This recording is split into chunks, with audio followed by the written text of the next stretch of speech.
Attention tax procrastinators. Here's what to know on tax day if you still haven't filed your return. A keynote speech kickstarts Earth Week. We hear from a leading climate change expert. As Russia bombards the eastern city of Ukraine, a student organization is doing all it can do to help.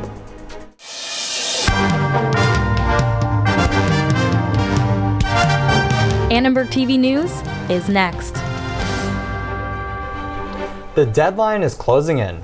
Just a little more than 6 hours to file your taxes. Good evening, I'm Evan Wyno. And I'm Lizzy Reisinger. If you've waited this long, you are not alone.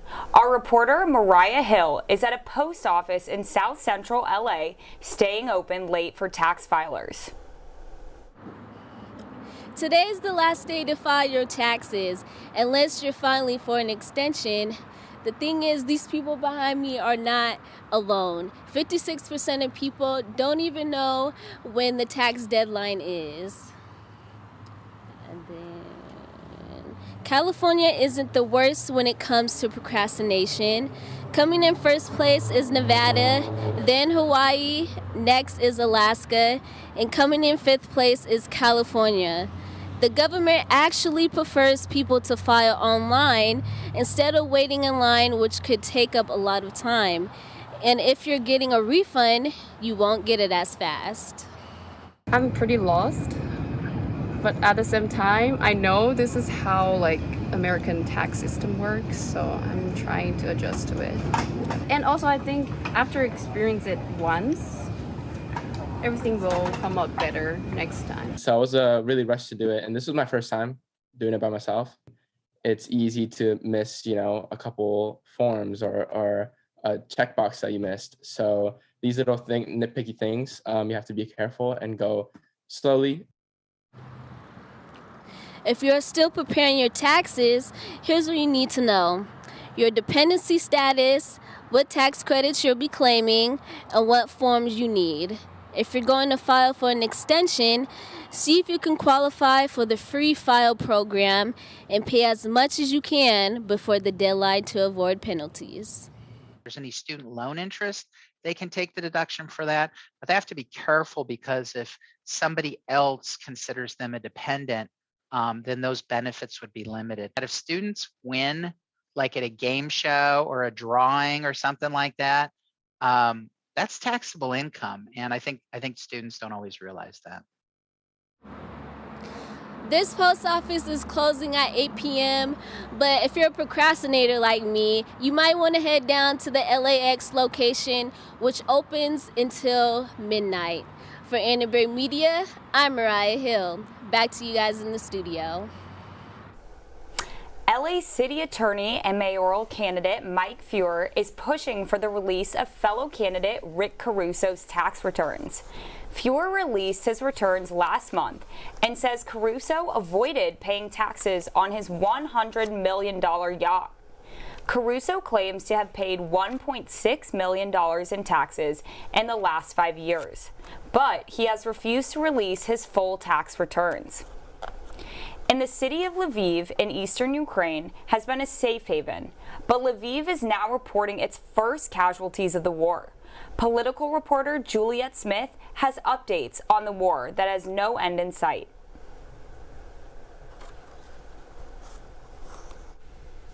Thanks, Lizzy. The Russian bombardment of Lviv this morning killed at least 7 Ukrainians and injured 11, including a child. Russians are also targeting the city because it is a supply and logistics hub. This comes 4 days after the Ukraine destroyed one of Russia's most important Black Sea flagships, the Moskva.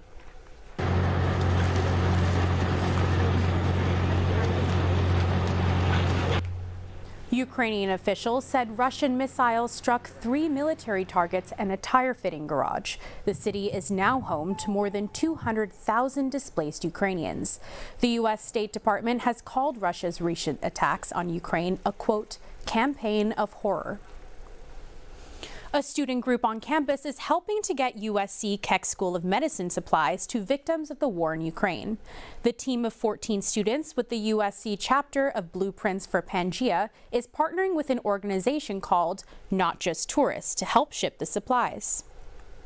This video was taken around 5:30 a.m. as students prepared 45 pallets of personal protective equipment at a warehouse near the School of Medicine. The founder of the chapter says the effort took hours of phone calls and countless emails. The organization we gave to today, Hope to Ukraine, was pretty specific in that they wanted a majority of sterile equipment and supplies, particularly PPE, gauze, things like that they could use in operating rooms. The shipment is on its way to Ukraine. The nonprofit Hope to Ukraine will be on the ground to accept and distribute the donations. To donate or volunteer with the USC chapter of Blueprints for Pangea, you can head to their Instagram at blueprintsforpangea-USC. Evan, back to you in the studio. An off-road vehicle with 3 USC film students and a Chapman student rolled over in Imperial Valley. The 29-year-old Chapman University cinematographer was killed. SCA Dean Elizabeth Daly sent out an email today saying, quote, "Chapman University is working with the family of the deceased student. Our deepest sympathy is with the family members of the deceased student on the tragic loss. We also send condolences to the Chapman University community." USC has campus resources that students and staff can turn to for support, including counselors at the Student Health Center, the Center for Work and Family Life, Trojans Care for Trojans, the Office of Religious and Spiritual Life, and the Office of Campus Support and Intervention. It's still unclear as to why the film students were in the Imperial Valley, but this tragedy raises questions about safety protocols during film projects. Shawnee State University in Ohio will pay a philosophy professor $400,000 to settle a lawsuit. The professor refused to call a transgender student by their preferred pronouns, prompting a Title IX investigation and lawsuit that was originally dismissed in 2020. Professor Nicholas Merriweather sued the school, citing a violation of his First Amendment right to free speech. A federal appeals court reopened the lawsuit last year, and now the university will compensate Merriweather for damages and legal fees. The university released an official statement over the weekend that said, quote, "We continue to stand behind a student's right to a discrimination-free learning environment, as well as the rights of faculty, visitors, students, and employees to freely express their ideas and beliefs." Merriweather was represented by the Alliance Defending Freedom, a conservative Christian advocacy group. An attorney from the group said Merriweather will, quote, "never be mandated to use pronouns, including if a student requests pronouns that conflict with his or her biological sex." USC kicked off the annual Earth Week celebration today with keynote speaker John Lizzy. Lizzy talked about how the nation's political history can offer solutions to issues such as climate change and biodiversity loss. The public lands and that long history of protecting more and more of them, as I said, is a political success story. And what we need to combat climate change and what we need to combat the loss of biodiversity is the political will. We know what to do. We just haven't put together the political formula to enable it to happen. Lizzy is a former professor at the UC Hastings College of Law and solicitor of the U.S. Department of the Interior. His new book, Our Common Ground, is the first to recount a comprehensive history of America's public lands in over 50 years. I really enjoyed it because it challenged my views and it inspires me to learn more about the subjects, and I thought he was quite well informed, and anyone who's interested in history or politics would be well advised to buy his book. Earth Week events will continue through Saturday this week. Highlights include a screening of a film about a generation hunger for climate action, a sustainability resource fair, a virtual celebration with President Carol Folt, and the LA Times Festival of Books. More actions on planet Earth. We'll see how California is fighting plastic waste. Credit card no more? A microchip implanted in your hand is all you need to make the purchase. Coming up next, we take you behind the scene of the film Lives Not Grades, an exclusive conversation with the filmmakers.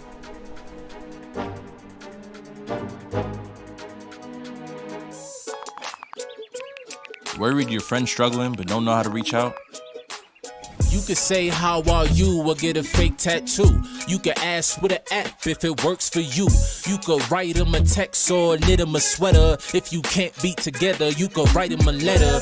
Whatever gets you talking. Whatever gets you talking. You could chat on the game, kick off your flip-flops. You could ask on your couch while you binge watch. However you do it, you gotta ask a friend. And if they don't share, you can ask again. Whatever gets you talking. Whatever gets you talking.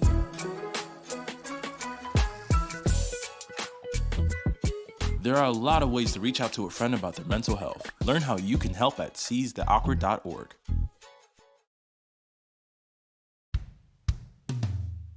Hey world, I have a quick message. It's about safe driving. All right, let's go. Anytime you're driving, have the seatbelt buckled tight. Both hands on the wheel and your phone out of sight. When not in your hand, trying to text somebody back. Because if you do, your car might get smacked. The moral of the story, just put your phone down. The people on the road will stay safe and sound. Put your phone down, put your phone down. People on the road will stay safe and sound. Yeah.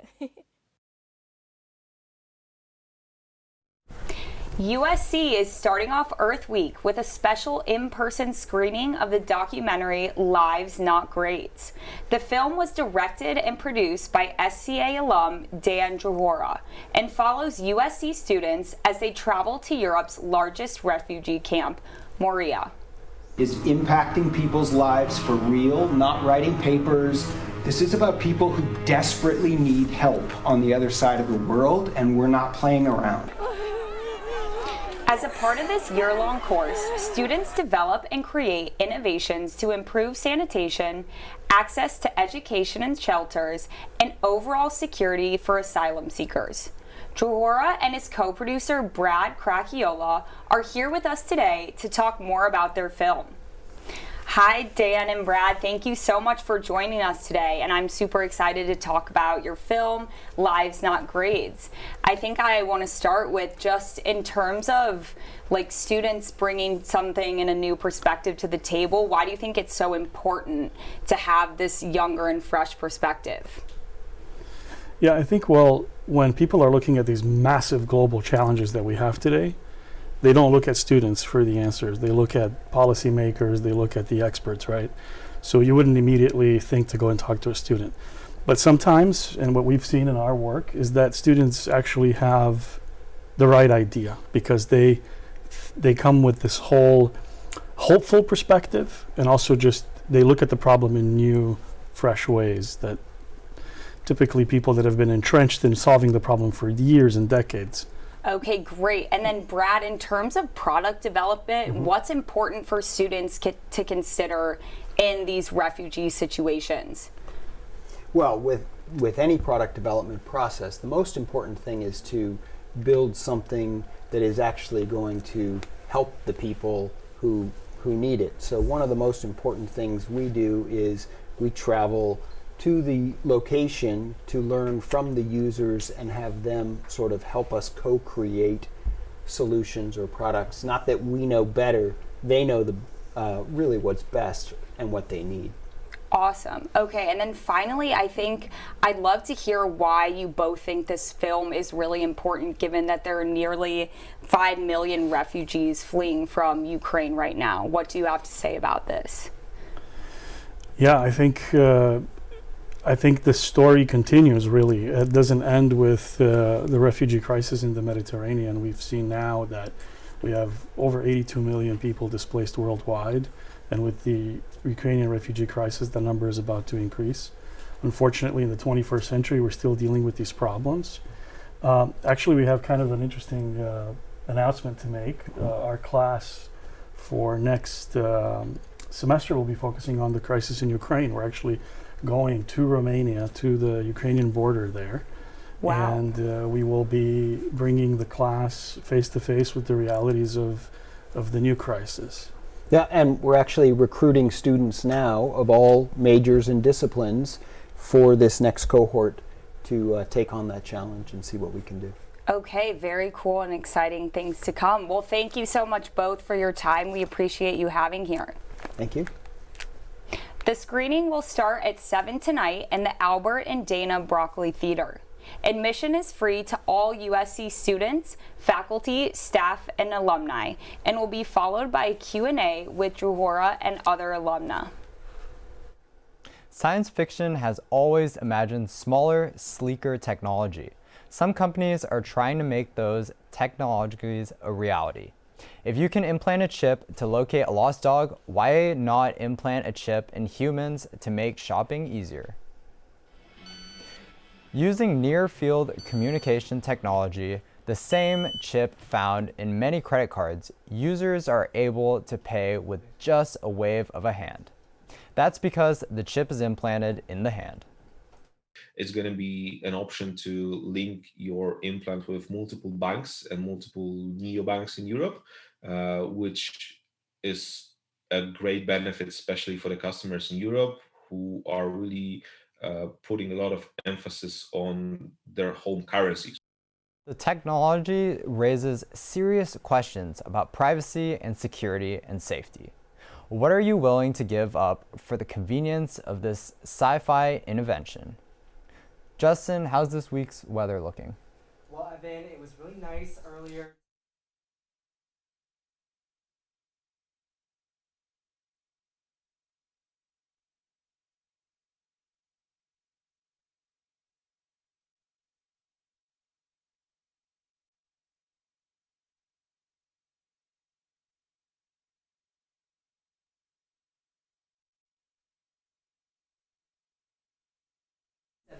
Degrees and a low of 68 degrees. And so we are having technical difficulties, and we will see how this week's weather is looking in a little bit. Is it warm outside? It's pretty warm outside, with it being dropping down to 66 degrees right now. Earlier it was at 70.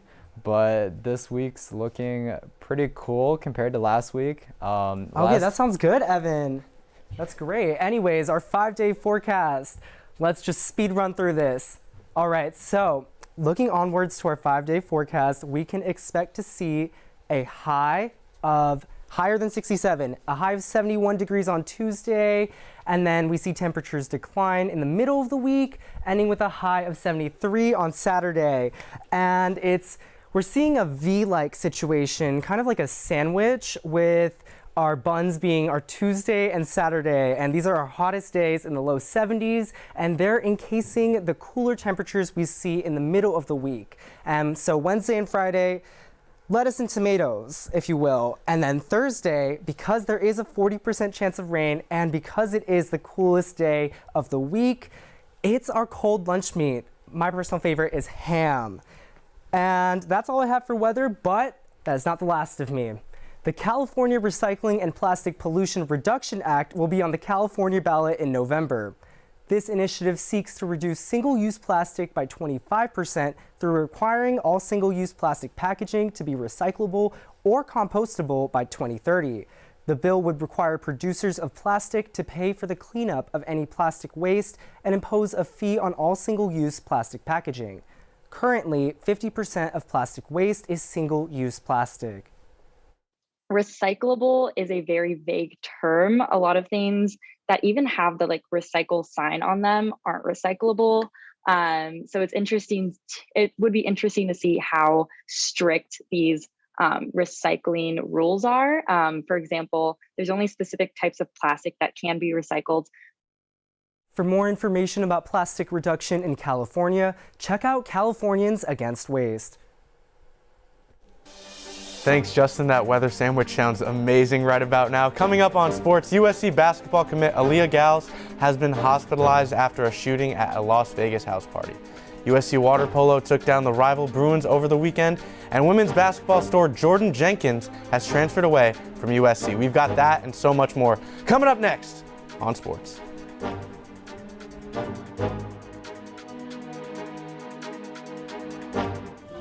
Leaving hot coals improperly extinguished can cause a wildfire. Hey guys, it's Smokey! It looks as if Smokey is going to use the drown, stir, drown and feel technique. After the first drown, a good start. Next, another drink.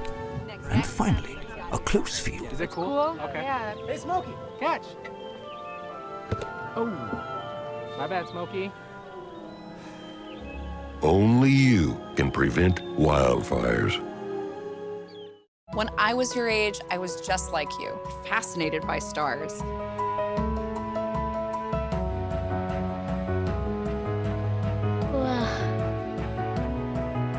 But now I get to search for life in the universe. And who knows, maybe life is looking for us too. So we're like aliens to them? Yeah. Does anyone want to be a scientist now? I do. Awesome. We need more girls in STEM. Maybe we can find aliens.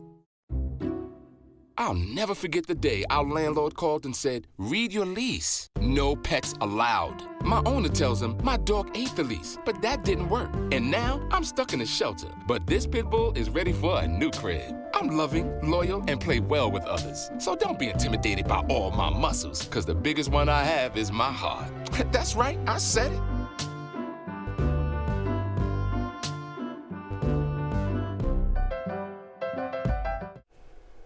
Welcome back to ATVN Sports. It's your boy, the voice of Troy, Gavin Murillo, live in Los Angeles. And I'm Riley Flynn. And today we've got some serious sports stories to unpack. So let's get to it. USC women's basketball commit Aaliyah Gales was shot multiple times on Saturday at a Las Vegas house party. The top prospect had 2 emergency surgeries to treat her injuries, and her injuries are expected to not be life-threatening. USC head coach Lindsay Gottlieb said in a statement, quote, Aaliyah is one of the strongest, most resilient young people I have ever known. I have no doubt she will continue to face this unfathomable situation with courage and resolve. We will continue to support her and her parents in every way that we possibly can. Gales is the number 8 recruit in the class of 2022 and recently played in both the McDonald's All-American game and the Jordan Brand Classic. She had decommitted from USC after former head coach Mark Track retired and then recommitted to play for Gottlieb in August. Meanwhile, the USC women's basketball leading scorer from last season, Jordan Jenkins, along with junior guard Kira White, announced today on social media that they are transferring to the University of Texas at San Antonio. Jenkins averaged 14.8 points and 6.7 rebounds per game last season with USC. She was named an all Pac-12 team member and the Pac-12 co-most improved player of the year. White averaged just over 12 minutes a game for USC last year in her 3rd season with the program. Jenkins and White are 2 of several Trojans from last season seeking opportunities elsewhere. Center Angel Jackson transferred to Jackson State in March, and forward Alyssa Pilley is continually in the transfer portal. For more clarity on issues and just speaking, we go to Riley Flynn. USC women's water polo is heading into this week's MPSF tournament after a huge win over crosstown rival UCLA on Saturday.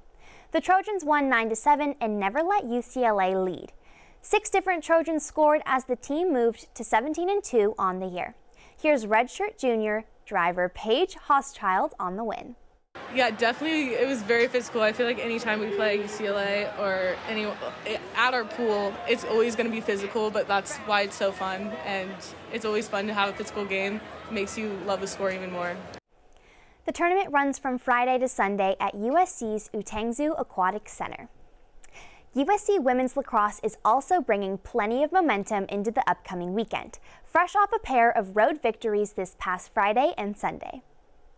The team traveled to Boulder on Friday where they beat Colorado 15-8 and then went to Eugene and knocked off the Ducks by a score of 16-9. The 2 wins moved the Trojans to 11-3 this season and 7-2 in the Pac-12. Head coach Lindsay Monday spoke about the team's momentum after the successful road trip. I feel like we're in a really good place right now, and this team is hungry, and I think that's the most important part. You know, they're not satisfied with even just a win. They continue to learn and grow and get better, and we know, our fate is kind of in our hands going into next weekend against Arizona State, fighting for a number 2 spot in the tournament. So that's a really big deal. So we know we have to be ready, we have to be prepared, and I think we're excited to, see what happens. The Trojans are ranked number 17 and look to get another win this Friday when they play Arizona State in Tempe. With the NFL draft a mere 10 days away, USC wide receiver Drake London is projected to be a potential top 10 draft pick. London held a pro day on Friday in front of roughly half the NFL teams. While there remain questions about his speed following his ankle fracture last October, London feels that his track record shows proof of his ability. Everybody has 6 to 8 weeks, a couple months to really train for that, whether it's broad jump, vertical, all that, and I was just trying to get back running at the end of the day. So the tape is out there. You've seen it. So just trying to go out there and prove that I'm back to where I'm at was the biggest thing. Tune into the NFL Draft on April 28th to find out where Drake London and several of their Trojans will land. Just ahead, this week's Trojan Talent. We've got that and so much more coming up next on ATVN.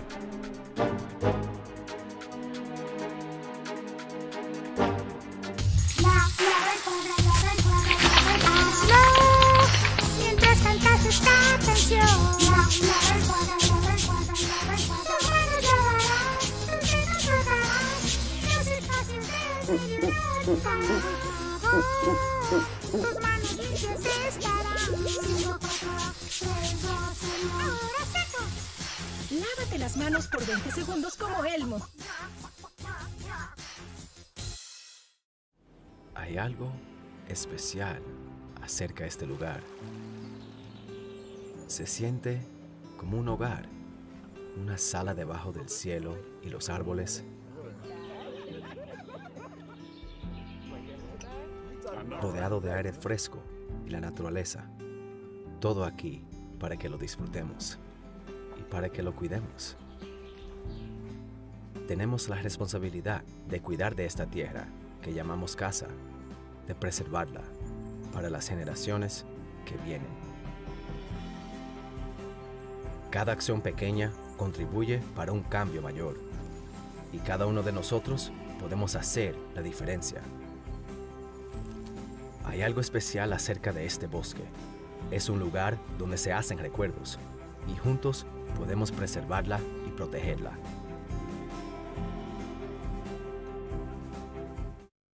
Seniors in the BFA art program are showcasing original work in a senior thesis exhibition.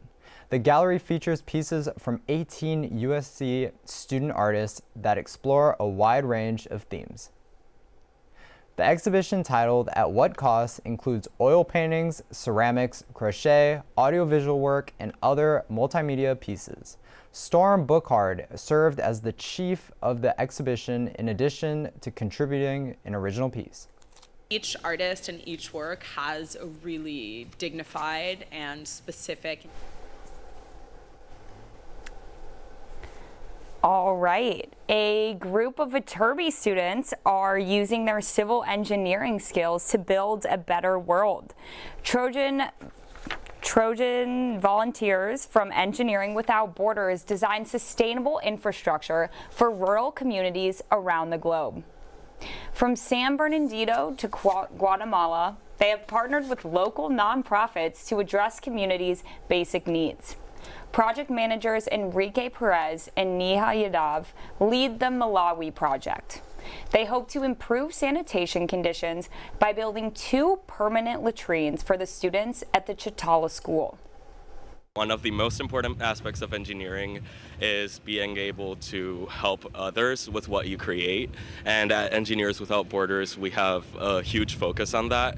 And I think that it's very useful to not only to the communities that we help, but also to the engineers to be socially aware of how their work can impact others. As an engineer, it's really rewarding to be able to apply what you learn to something really impactful, and it helps improve your engineering skills. Thanks for watching Annenberg TV News. From everybody at Annenberg Media, I'm Evan Wyno. And I'm Lizzy Reisinger. Have a good night.